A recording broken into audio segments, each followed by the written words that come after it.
بسم الله الرحمن الرحيم والصلاة والسلام على رسول الله الكريم اللهم لا علم لنا إلا ما علمتنا إنك أنت العليم الحكيم اللهم علمنا ما ينفعنا وانفعنا بما علمتنا وزدنا علما ربي اشرح لي صدري ويسر لي أمري واحلل عقدة من لساني يفقه قولي وبعد.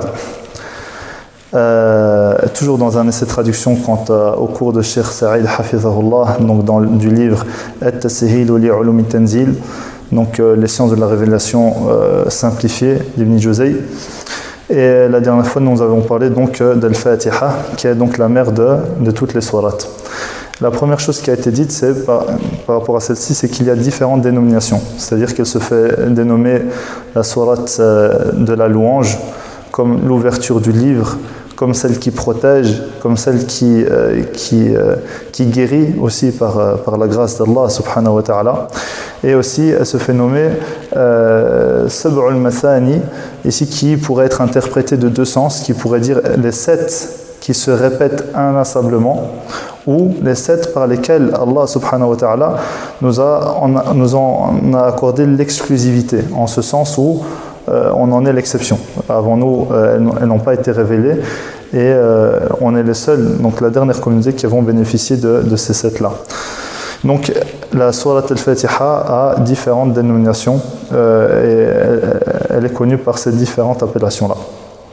Par rapport à celle-ci, donc il y a 20 bénéfices, 20 choses à savoir, 20 informations à connaître que l'auteur va nous dire. Et le cours précédent, on s'est arrêté donc sur le 5e point qui n'est pas compris. Au-delà du fait qu'il y a tout un tas de choses qui ont été aussi dites par l'auteur dans un volet que nous on n'a pas fait ici dans les cours, qui est un volet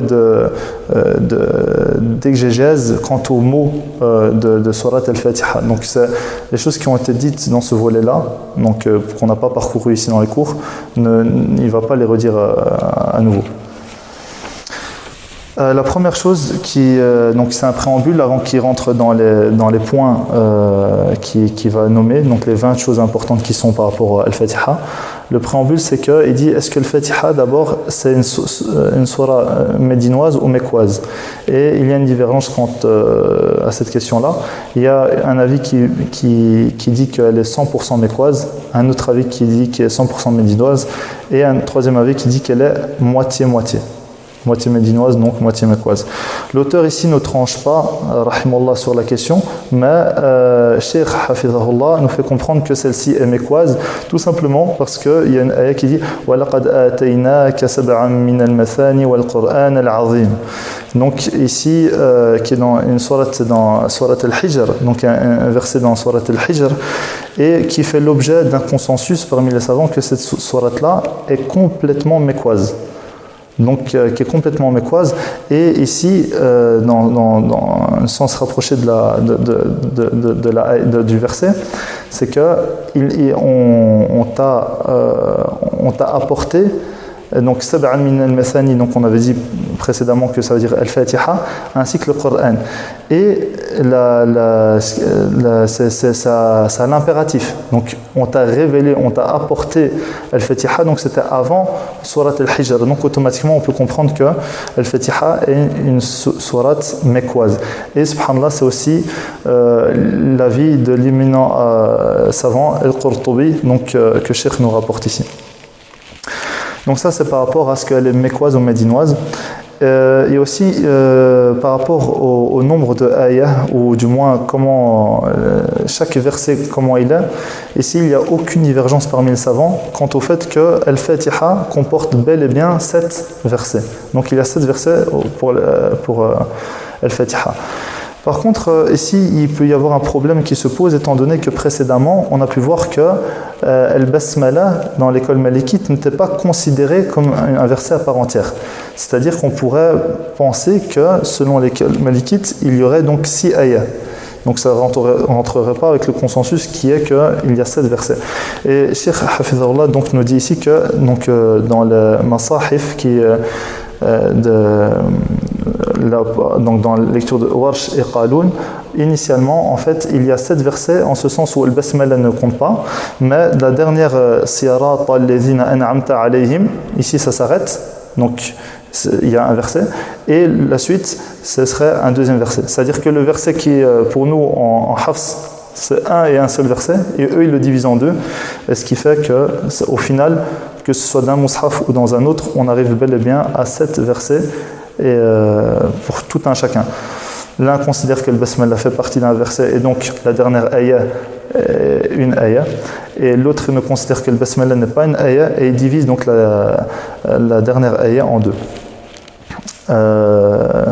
Et il dit aussi, hafidhahullah, Cheikh, qu'il ne faut pas s'en fier aux masahif qui sont présents aujourd'hui, qu'on connaît. Des fois, on voit un mushaf qui est écrit que c'est par Warsh. Lorsqu'on va voir le Fatiha, il n'y a pas cette division-là. Et Cheikh nous rapporte ici que en fait, ça a été une simple erreur. En fait, ils ont pris le masahif qui était en Hafs, ils les ont pris et ils ont mis les règles de lecture quant à Warsh, ils les ont mis dedans avec des couleurs, etc. Peut-être même la calligraphie a été respectée, mais ils n'ont pas respecté donc cette différenciation par rapport au nombre de versets dans telle et telle surah, etc. Mais donc qu'initialement, pour Warsh et Qaloun, il y a un arrêt qui est respecté dans Surat al-Fatiha, dans le dernier verset. Donc, Sirata alladhina an'amta alayhim, ici il est préconisé de s'arrêter, pour ceux qui lisent de cette lecture-là. Par rapport à cela, le premier point, la première chose à connaître, c'est le statut de la lecture de l'Fatiha dans la prière. Et donc, quel est son statut? Pour l'école malikite et shafi'ite, c'est obligatoire. Donc, la salata liman lam yaqra bi fatihati al-kitab. Donc, il n'y a pas de prière valable pour quelqu'un qui ne s'efforcerait pas de lire le Fatiha au sein de la prière. Donc ça, c'est cet avis-là. Il y a un deuxième avis qui est donc l'école hanafite qui dit que ce n'est pas une obligation. Donc lis ce qui t'est possible du Coran. Cheikh Hafizahullah ici nous fait une intervention en disant que même si ce n'est pas statué obligatoire pour cette école-là, en aucun cas c'est pas quelque chose de très important pour eux. C'est-à-dire que même les personnes qui sont partisanes de cette école-là lisent Al-Fatiha, l'appliquent, la récitent comme nous. C'est juste que si jamais ils ne le font pas pour telle ou telle raison, leur prière reste valable. Et il nous dit aussi, Cheikh Hafizahullah, que cet avis peut être bénéfique et peut être retenu, par exemple, si quelqu'un, on apprend qu'il viendra se convertir, que c'est ses premiers jours de conversion, etc., et qui ne maîtrise pas encore Surat al-Fatiha, il peut directement commencer la prière et peut prendre cet avis-là. C'est-à-dire que même s'il ne récite pas al-Fatiha, sa prière, Inch'Allah Ta'ala, est validée et ça lui permet de commencer directement après la conversion. Il peut directement pratiquer cette belle pratique qui est donc la prière. Le deuxième point par rapport à cela, c'est qu'il y a une divergence sur le début de l'Fatiha, à savoir est-ce qu'il y a un avant-propos dissimulé qui serait à comprendre au sens de « dites, ô vous mes serviteurs, Alhamdulillahi Rabbil Alamin ». Donc la première ayah c'est Alhamdulillahi Rabbil Alamin. Ici, l'auteur, rahimahullah, il va nous faire part d'une divergence quant au fait est-ce qu'il y a un propos à comprendre avant Alhamdulillahi Rabbil Alamin ou n'y en a-t-il pas? Et donc il y a deux avis. Il y a un avis qui dirait que donc il y a un avant-propos plutôt, qui serait à comprendre au sens de « ô vous mes serviteurs, dites Alhamdulillahi Rabbil Alamin », donc la louange est à Allah, le Seigneur de tous les univers, et ce afin que Allah subhanahu wa ta'ala lui-même nous enseigne comment bien le louer. Ou il y aurait un deuxième avis qui serait de dire qu'il n'y a pas d'avant-propos, et c'est le propos d'Allah subhanahu wa ta'ala directement à prendre tel que nous le connaissons, et dans ce sens-là il se glorifierait lui-même subhanahu wa ta'ala, il se glorifierait lui-même, mais dans ce cas dans cet avis-là il serait restreint au fait que c'est dans les premières versets simplement, parce que cet avis ne pourrait pas être valable lorsque on arriverait par exemple à Iyyaka na'budu wa iyyaka nasta'in. Ce ne serait pas possible de penser que Allah subhanahu wa ta'ala dirait à lui-même de s'adorer lui-même, etc. Donc cet avis-là, si c'est celui retenu, ne pourrait être considéré que pour les premiers versets. Et bien que l'auteur ne stipule pas quel avis il retient.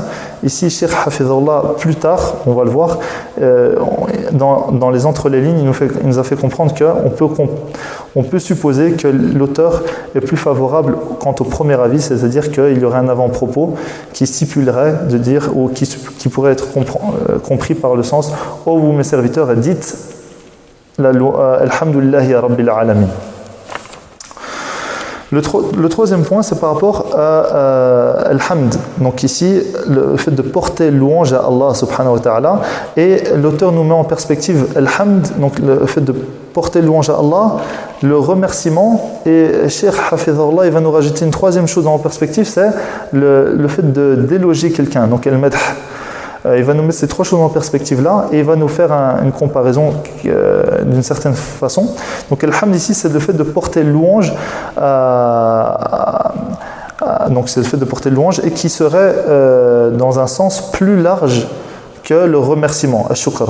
Pourquoi plus large? Parce que le fait de porter louange à Allah subhanahu wa ta'ala peut se dire en toute situation, en situation confortable comme en situation inconfortable, en situation joyeuse comme en situation plus délicate, en bonne santé comme en maladie. Et d'où d'ailleurs ce qui est très connu en religion, que peu importe ce qu'on est touché, même dans des difficultés, on dit « Alhamdulillahi ala kulli hal ». Donc de ce sens-là, ce serait plus large parce que, inversement, le remerciement ne se prononce que au retour d'un bienfait ou d'un don ou d'une récompense ou de quelque chose. Il ne se prononce pas en tout temps. Donc de ce point de vue-là, l'hamd serait plus large et plus global. Mais on pourrait aussi comprendre inversement que le remerciement serait plus global. Comment ça?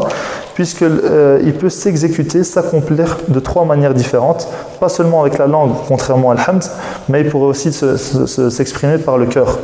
Le fait, et on va le voir plus loin, qu'on est complètement persuadé et on prend conscience que tout ce qu'on possède, tous les bienfaits qu'Allah nous accorde, ne dépend que de lui, subhanahu wa ta'ala, et on en est profondément convaincu. Et aussi par les membres du corps, donc on peut remercier par les membres du corps. Par exemple, Allah nous a accordé la vue, bien le fait de pouvoir voir, on essaie d'utiliser cette vue-là dans ce qu'Allah agrée de nous, et ne pas faire des péchés, etc. Ainsi, dans cette première compréhension-là, lorsqu'on dirait Alhamdulillah, c'est le fait de porter la louange à ce qu'il est, subhanahu wa ta'ala, sa grandeur, son immensité, son unicité, dans ses attributs, dans ses noms, sa supériorité, mais également dans tous les bienfaits qu'il nous a accordés. Donc c'est un seul mot, subhanahu wa ta'ala, c'est un seul mot qui a réuni en son sein bien plus que l'ensemble des volumes de livres entiers.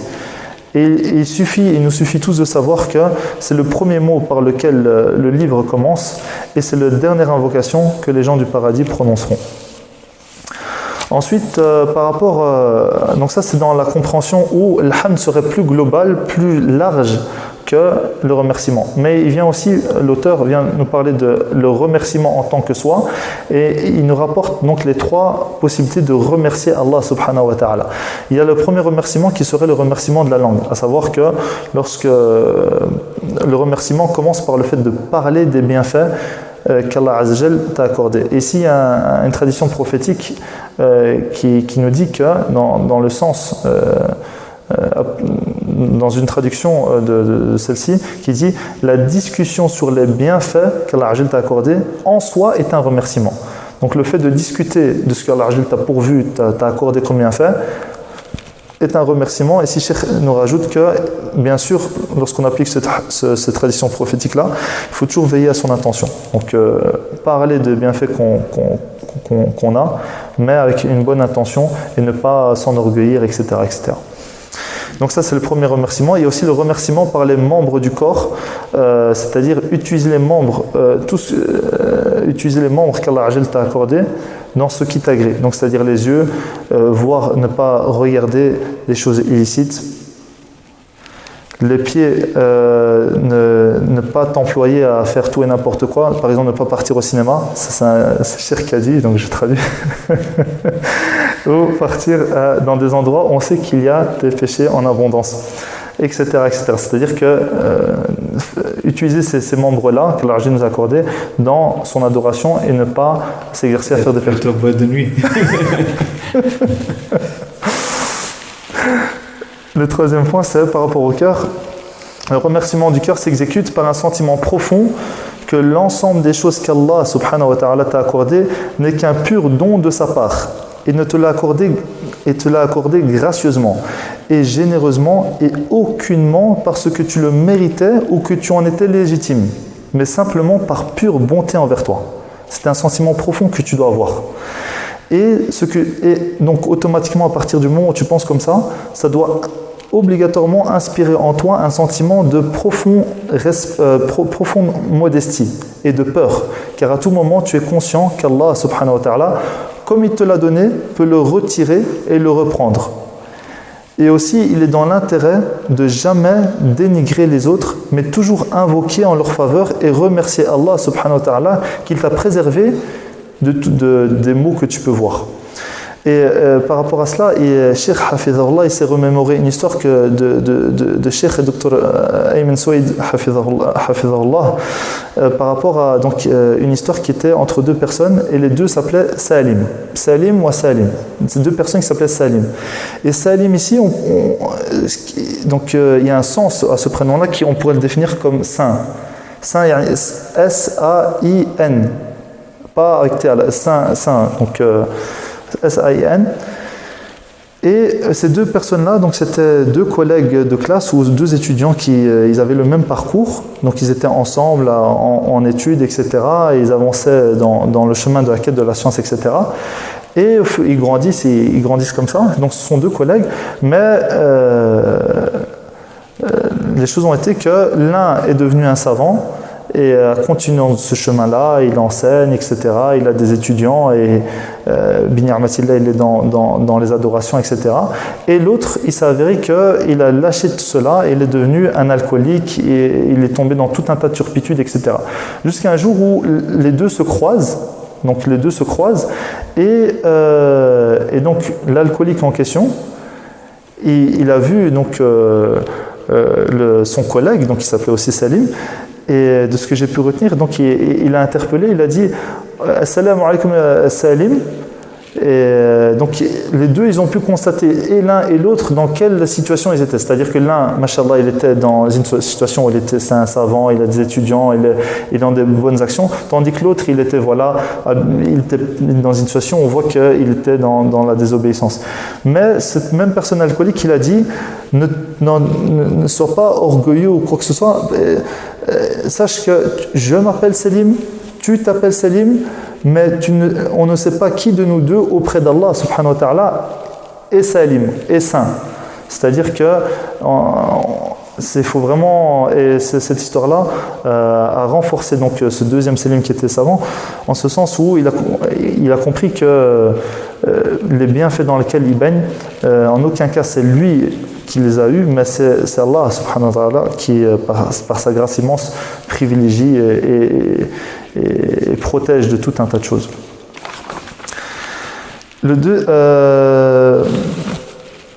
La deuxième chose par rapport à ça, c'est que les bienfaits dans lesquels nous baignons sont innombrables et inquantifiables. Mais pour autant, on peut les catégoriser en trois catégories.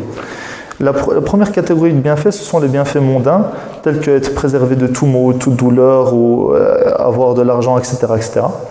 La deuxième catégorie, ce sont les bienfaits religieux, donc la piété, avoir de la science, de la vertu, etc. Et la troisième catégorie de bienfaits sont les bienfaits de la vie future, c'est-à-dire la largesse de la récompense qu'atteindra le serviteur en dépit du peu d'actions effectuées ici-bas. C'est-à-dire qu'il y aura une très grande récompense totalement disproportionnée quant aux efforts très modestes fournis par le serviteur. Contrairement aux gens du feu qui, eux, se verront rétribués d'une juste récompense, c'est-à-dire d'une juste rétribution, c'est-à-dire qu'ils vont être châtiés, mais direct au prorata de leurs actes, et non pas, il n'y aura pas une disproportion par rapport à cela. La troisième chose qui est par rapport au bienfait, c'est qu'il y a deux catégories de personnes face au remerciement. Donc il y a une catégorie de personnes qui vont remercier aux bienfaits qui leur parviennent et dont ils en bénéficient personnellement, tout simplement. Par contre, il y a une deuxième catégorie de personnes qui, eux, vont remercier pour ce qui leur touche personnellement, mais de manière générale, ce que Allah, subhanahu wa ta'ala, accorde de manière générale à la création. Comme disait Cheikh, par exemple, le fait d'être de la descendance de Adam, alayhi salam, que Allah, subhanahu wa ta'ala, l'a façonné lui-même, l'a insufflé de son âme, etc. Donc ça, toutes ces choses-là qui sont générales et qui ne touchent pas personnellement, il va s'en remémorer et va remercier par rapport à cela. La dernière chose par rapport au remerciement, c'est qu'il y a 3 degrés de remerciement à connaître. Il y a le degré qu'on pourrait dénommer de lambda, autrement dit que tout le monde pourrait atteindre avec un minimum d'effort, qui est le fait de remercier pour les bienfaits. On t'octroie un bienfait, tu en remercies.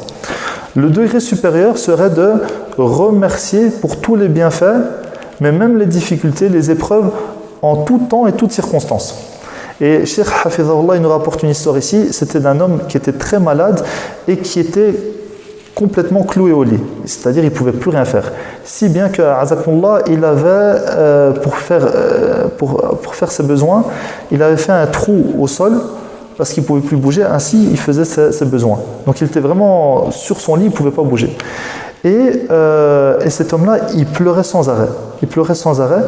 Et lorsqu'on lui a demandé pourquoi il pleurait, etc., et en fait, il a fait comprendre qu'il souhaite... C'est pas lui qui a pleuré, c'est le visiteur.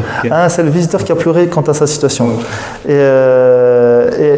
Et donc le malade en question, il lui dit « mais pourquoi tu pleures ?» etc. Et il lui a fait comprendre qu'il était réjoui de sa situation. Il voulait rester malade et il ne voulait plus être guéri. Pourquoi ? Ensuite, pourquoi ? Parce qu'il bénéficiait de la présence des anges autour de lui. Et donc il en était satisfait et il voulait rester dans cette situation-là.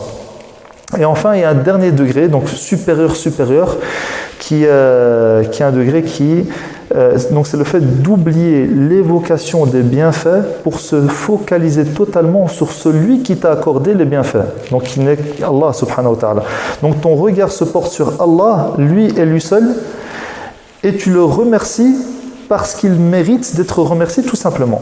Et que ton remerciement ne se régule pas en fonction des bienfaits que tu remarques ou tu ne remarques pas. Tu remercies automatiquement parce qu'il mérite d'être remercié, subhanahu wa ta'ala. Et par rapport à cela, c'était donc c'était au bas de la page, il y avait un dernier récit qui nous aurait été rapporté de 2 personnes, donc Shaqiq al-Balkhi et de Ibrahim ibn Adham, qui sont 2 savants. Ce sont 2 savants de 2 contrées différentes, si je me rappelle bien, et qui, de manière très résumée, se rencontrèrent en un point. Et chacun des 2, qui étaient donc des savants, demanda à l'autre quelles étaient les règles, les bienséances chez vous par rapport au remerciement.